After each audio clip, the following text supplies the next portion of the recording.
يا أيها الذين آمنوا إذا نودي للصلاة من يوم الجمعة فاسعوا إلى ذكر الله وذروا البيع ذلكم خير لكم إن كنتم تعلمون۔ مومنو، جب جمعے کے دن نماز کے لیے اذان دی جائے تو اللہ کی یاد یعنی نماز کے لیے جلدی کرو اور خرید و فروخت ترک کر دو اگر سمجھو تو یہ تمہارے حق میں بہتر۔ بسم اللہ الرحمن الرحیم۔ رب اعنی علی ذکرک وشکرک وحسن عبادتک۔ قال اللہ عز وجل یا ایہا الذین آمنوا اذا نودی للصلاة من یوم الجمعة فاسعوا الى ذکر اللہ وذروا البیع ذالکم خیر لکم ان کنتم تعلمون۔ صدق اللہ العظیم۔ محترم حضرات، اللہ رب العزت نے اپنے بندوں کو، ایمان والوں کو حکم یہ فرمایا ہے کہ جمعہ کی نماز کا اہتمام کریں، اور اہتمام اس انداز سے کہ جب اذان ہو جائے اسی وقت سارے کے سارے لوگ مسجد کی جانب اپنا رخ کریں، اپنے کام کاج کو، ضروریات کو، اہل و عیال کو، بیوی بچوں کو، سب کو ترک کر کے چھوڑ کر، اور تجارت، لین دین، ان تمام چیزوں کو چھوڑ کر اللہ رب العزت کی بارگاہ میں حاضر ہوں، نماز کا اور خطبے کے سننے کا بہت خصوصی اہتمام اور اس کا التزام کریں۔ اللہ کے لاڈلے نبی صلی اللہ علیہ وسلم نے جہاں پر جمعہ کی نماز کی بہت ساری فضیلتیں اپنے بیان فرمائی،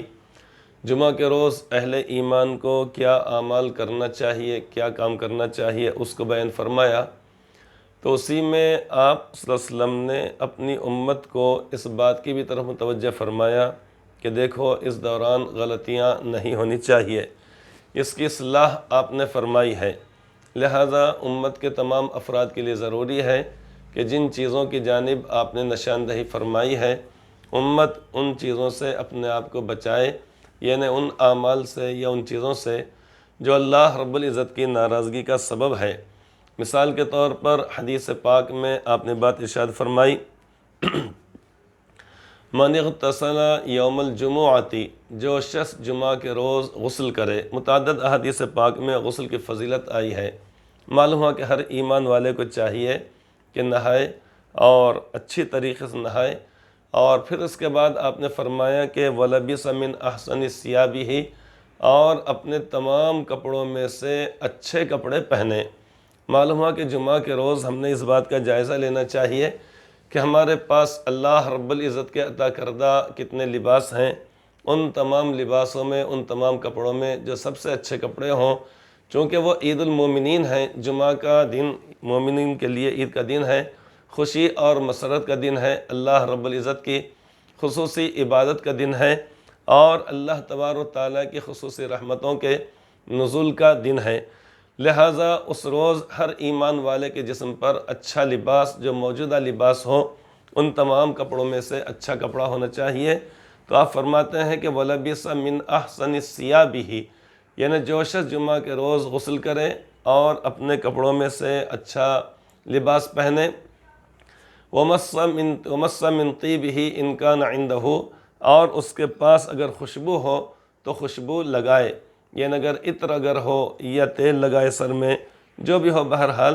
جس سے کہ طبیعت کے اندر بشاشت اور ماحول خوشگوار ہو، جب مسجد میں جب لوگ آئیں تو پوری فضا معطر ہو اور ایک دوسرے سے قربت یعنی لوگوں کو حاصل ہو۔ تو آپ نے فرمایا کہ وَمَسَّ مِنْ طِيبٍ إِنْ كَانَ عِنْدَهُ، آپ نے فرمایا۔ اس کے بعد آپ فرماتے ہیں کہ وہ شخص جمعہ کے لیے ثم أتى الجمعة، جمعہ کی نماز کے لیے جائے۔ اب جب جمعہ کی نماز کے جب جائے مسجد میں، وہاں پر جانے کے بعد انسانوں سے یا لوگوں سے کیا بھول چک ہوتی ہے، اس کو آپ نے یہاں پر بیان فرمایا۔ اس کے بعد پھر مزید کچھ احکامات کی تاکید آپ نے فرمائی۔ آپ نے فرمایا کہ وَلَمْ يَتَخَطَّى رِقَابَ النَّاسِ، اور لوگوں کی گردنوں پر سے نہ جائے، ان کو پھلانگ کر نہ جائے۔ کچھ دیر میں اس بارے میں مزید بات بتلائی جائے گی۔ ایک بات آپ نے ارشاد فرمائی چند باتوں کے بعد۔ اس کے بعد آپ فرماتے ہیں کہ ثُمَّ صَلَّى مَا كَتَبَ اللَّهُ لَهُ، پھر اس کے بعد اللہ تبارک و تعالیٰ نے جتنی نوافل یا جتنی رکعتیں اس کے لیے مقدر فرما دی ہوں ان نمازوں کا اہتمام کریں۔ معلوم ہوا، اس سے بات معلوم ہوئی کہ یہ ساری چیزیں کرنے کے لیے کافی وقت پہلے انسان کو آنا پڑے گا۔ تو آپ فرماتے ثم صلی ما کتب اللہ لہ،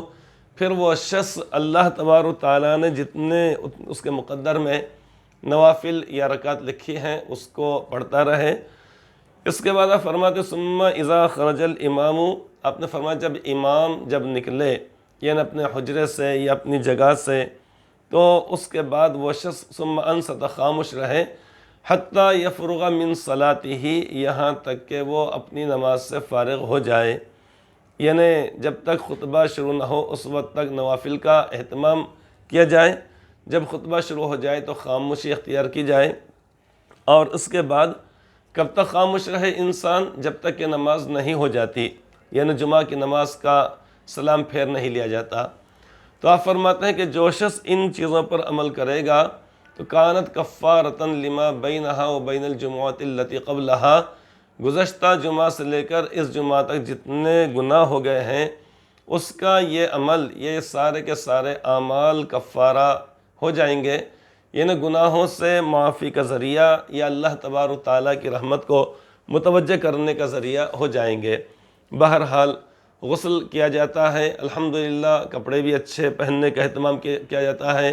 خوشبو بھی لگائی جاتی ہے، اور جمعہ کی نماز کے لیے جاتے بھی ہیں، لیکن بسا اوقات ہم سے تاخیر ہو جاتی ہے، لہٰذا اول وقت میں اور شروع وقت میں جانا چاہیے۔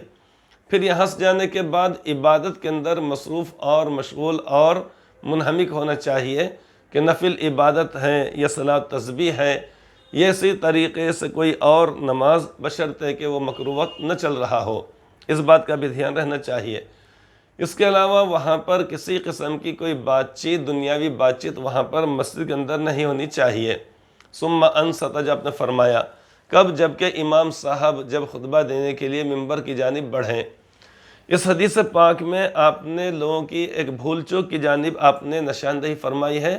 اسی بات کو آج زیادہ تاکید کے ساتھ آج بتلانا ہے آج کی اس مجلس میں یا اس بیان میں، کہ جس میں آپ نے فرمایا کہ وَلَمْ يَتَخَطَّى رِقَابًا أَعْنَاقَ النَّاسِ او كما قال صلی اللہ علیہ وسلم۔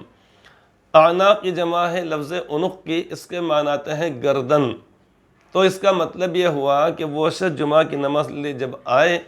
تو آنے کے بعد وہ سامنے کے صف میں جانے کے لیے یا اگلی صفوں میں جانے کے لیے لوگوں کو چیرتا ہوا نہ جائے، کہ لوگ بیٹھے ہوئے صفوں کے اندر بیٹھے ہوئے ہیں، مل کر بیٹھے ہوئے ہیں، لیکن یہ کہ دیکھا جا رہا ہے کہ وہاں پر جگہ ہے، تو اب اس صورت میں یہ جگہ نہیں ہے، بعض مرتبہ تو جگہ نہیں بھی اگر ہے تو لوگ زبردستی آگے کے صف میں جانے کی کوشش کرتے ہیں۔ اس کے لیے ہوتا یہ ہے کہ اپنے پیروں کو لوگوں کی گردنوں پہ سے پھلانگتے ہوئے جاتے ہیں، یا دو لوگ بیٹھے ہوئے ہیں ان دونوں کو اپنے دونوں ہاتھوں سے ان کے مونڈھوں کو چیرتے ہیں، ایک کو ادھر ایک کو ادھر کیا جاتا ہے، یہ غلطی ہے۔ اس سے اللہ کے نبی صلی اللہ علیہ وسلم نے بڑی سختی کے ساتھ، بڑی تاکید کے ساتھ آپ نے اس حدیث پاک میں اور دیگر متعدد احادیث پاک میں آپ نے اس سے منع فرمایا ہے۔ اب رہ گئی بات، یہ غلطی کیوں ہوتی ہے؟ غلطی دونوں جانب سے ہوتی ہے۔ ایک تو یہ ہے کہ کوئی صاحب آئے اور تاخیر سے آئے اور دیر سے آئے، لیکن پھر بھی یہ ہے کہ کسی بھی صورت میں مجھے پہلی صف میں جانا ہے یا دوسری صف میں پہنچنا ہے، لہٰذا یہ نہیں دیکھا جا رہا ہے کہ لوگوں کو تکلیف ہوگی، ان کو زحمت ہوگی، ان کو الجھن ہوگی، لہٰذا بس جانا ہے۔ تو اس واسطے جب ہم کو پہلی صف کا اہتمام کرنا ہے تو ہم نے پہلے آنا چاہیے تاکہ اس حدیث پاک کی خلاف ورزی ہونے نہ پائے۔ دوسری بات، ان مصلیوں سے بھی غلطی ہوتی ہے کہ باوجود اس کے کہ سامنے کی صف میں، پہلی صف میں یا دوسری تیسری صف میں جگہ ہونے کے باوجود کوئی صاحب کونے میں، یعنی دیوار کا سہارا لینے کے لیے کوئی کونا پکڑ لیتے ہیں، کوئی بیچ میں ادھر بیٹھتے ہیں ادھر بیٹھتے ہیں، اب اس کے بعد پھر دوسرے صاحب آئے، تیسرے صاحب آئے، چوتھے صاحب آئے، اب ہوتا یہ ہے کہ سامنے بعض مرتبہ معلوم ہوتا ہے کہ سامنے تو بہت ساری گنجائش ہے، لہٰذا وہ بعد میں آنے والے صاحب لوگوں کو چیرتے ہوئے اور پھلانگتے ہوئے آتے ہیں، لہٰذا وہ اس حدیث پاک کی خلاف ورزی کر رہے ہیں۔ اور جو لوگ پہلے آ گئے ہیں تو انہوں نے چونکہ آنے کے بعد اپنے اس ثواب کو ضائع کر دیا جو پہلی صف کے میں نماز پڑھنے پر ثواب ہے، اس لیے کہ حدیث پاک میں آتا ہے کہ آپ نے ایک مرتبہ فرمایا ان اللہ و ملائکتہ یصلون علی الصف الاول، کہ بے شک اللہ تبارک تعالیٰ اور اللہ تعالیٰ کے فرشتے پہلی صف والوں پر رحمت نازل کرتے ہیں، یعنی اللہ تعالیٰ رحمت نازل فرماتے ہیں اور فرشتے دعائے رحمت کرتے ہیں۔ جب یہ بات آپ نے ارشاد فرمائی تو صحابہ کرام نے عرض کیا وعلی الثانی یا رسول اللہ، اے اللہ کے پیارے نبی صلی اللہ علیہ وسلم، آپ دوسرے صف والوں کے حق میں بھی دعا فرمائیں۔ آپ نے دوبارہ فرمایا ان اللہ و ملائکتہ یصلون علی الصف الاول، کہ بے شک اللہ تبارک تعالیٰ اور اللہ تعالیٰ کے رحمت کے فرشتے یا اللہ تبارک تعالیٰ کے فرشتے پہلی صف والوں پر یعنی رحمت نازل کرتے ہیں، یعنی اللہ تعالیٰ رحمت اور فرشتے دعائے رحمت۔ تو صحابہ کرام نے پھر دوبارہ عرض کیا یا رسول اللہ وعلی الثانی یا رسول اللہ، اے اللہ کے پیارے رسول صلی اللہ علیہ وسلم، آخر دوسرے صف والوں کے حق میں بھی آپ دعا فرما دیں۔ تو آپ نے پھر دوسری مرتبہ فرمایا وعلی الثانی، اور دوسرے صف والوں پر بھی۔ تو معلوم ہوا کہ اللہ تبارک تعالیٰ کی خاص رحمت پہلی صف والوں پر نازل ہوتی ہے، اور 2 مرتبہ کے بعد تیسری مرتبہ آپ نے فرمایا کہ دوسرے صف والوں پر بھی۔ تو نمبر پہلے لگتا ہے پہلی صف والوں کا، لہٰذا ہر شخص کی چاہت یہ ہونا چاہیے کہ میں پہلی صف میں نماز پڑھنے کا اہتمام کروں۔ لیکن جب پہلی صف میں جگہ ہم کو نہ ملے اور گنجائش بالکل نہ ہو، کسی بھی کو گنجائش نہیں ہے، تو زبردستی ہم صف کے اندر نہیں گھسنا اور داخل ہونا چاہیے، چونکہ مثال کے طور پہ اگر کسی صف کے اندر 15 لوگوں کی گنجائش ہے کہ وہ لوگ آسانی کے ساتھ کھڑے ہو سکتے ہیں، اب 16ویں صاحب اگر زبردستی اور جبری طور پہ اگر اس میں داخل ہوں گے تو پورے کے پورے 15 لوگوں میں سے کسی بھی شخص کا اور یہ 16ویں صاحب کا نماز کے اندر دھیان قطعی طور پہ نہیں رہے گا، چونکہ اس میں یہ ہوگا کہ قیام کی حالت میں ہے تو ابھی اس صورت میں جگہ تنگ پڑ رہی ہے، اب نماز کے اندر سے خشوع و خضوع ختم ہو جائے گا، ہر شخص اپنے آپ کو سیدھا کھڑا کرنے کی کوشش میں لگا رہے گا۔ جب رکوع کی حالت میں رہیں گے تو وہاں دقت پیش آئے گی، سجدے کی حالت میں جائیں گے تو وہاں پر دقت پیش آئے گی، اور جب قاعدے کی حالت میں ہوں گے تو وہاں پر لوگ جب اس طریقے تنگ انداز میں جب یعنی قاعدہ کریں گے تو کسی کا بھی دھیان نہیں رہے گا، لہٰذا اکیلے ایک شخص کی وجہ سے 15 لوگوں کی نماز میں سے دھیان ختم ہو گیا۔ لہٰذا ہماری چاہت اور ہمارا جذبہ تو یہ ہونا چاہیے کہ جب ہم گھر سے نکلے تو انشاءاللہ تعالی ہم پہلی صف کا اہتمام کریں۔ جب یہ نیت ہماری ہوگی اور ہم کو پتہ چلانے کے بعد کہ کسی قسم کوئی گنجائش پہلی صف میں نہیں ہے،